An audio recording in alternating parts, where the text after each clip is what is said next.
The Whole House Generator by Generac. Simple oil change instructions. The whole faceplate just pops off. You just walk up to it, pull it sideways or back towards you, lay it on the ground. First thing you will do is you will put it in the manual position for about 5 minutes and let it run and heat up. After that, flip it to the off position. Nothing can happen after that. Even if you change the oil without heating it up, you'll still be fine, but I like to have my oil heated up and my motor heated up, and it lets it flow faster. The next thing you will do, you'll come over to the fill cap that fills the oil and you will take it off. And the reason why is once you let air in, when you're taking oil out, it'll flow quite a bit faster. So you'll get any kind of container that's flat. This Harley Davidson one should be here when I'm gone.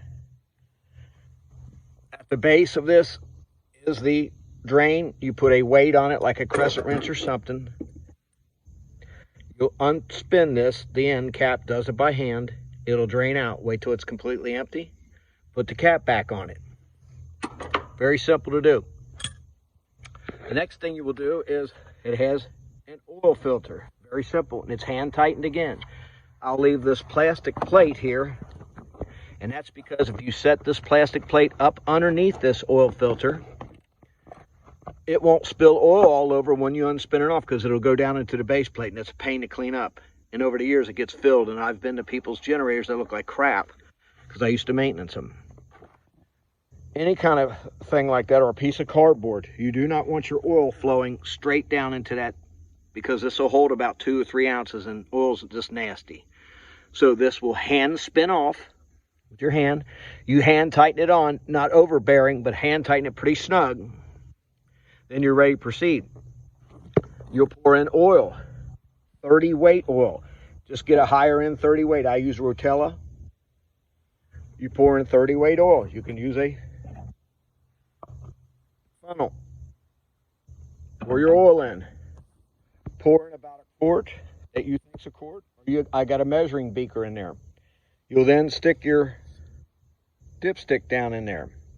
Make sure your dipstick is cleaned off prior to test it. 2 quarts is what I think it takes. It should. And you can just measure out 2 quarts. You don't want to overfill it. Very simple. The next step is, after you spun the oil filter on, you filled it up. This is the air filter. You pop it off, clean the outer pre-filter. It's very simple. This just spins off. Righty-tighty, lefty-loosey. Very basic round air filter in there. Just make sure it's clean. I got several in that building. If it's not.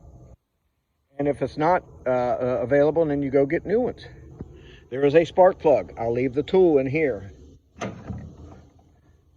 The spark plug, every 2 years I would change it. It just pops off just like an old car does. This tool here, again, righty-tighty, lefty-loosey. I'm going to leave it there at the bottom. Can't miss it. Easy to do. Make sure you you don't cross-thread the spark plug. Start it by hand or a small tool. Don't cross-thread it. That's it. You pop that back on. Remember cross-threading.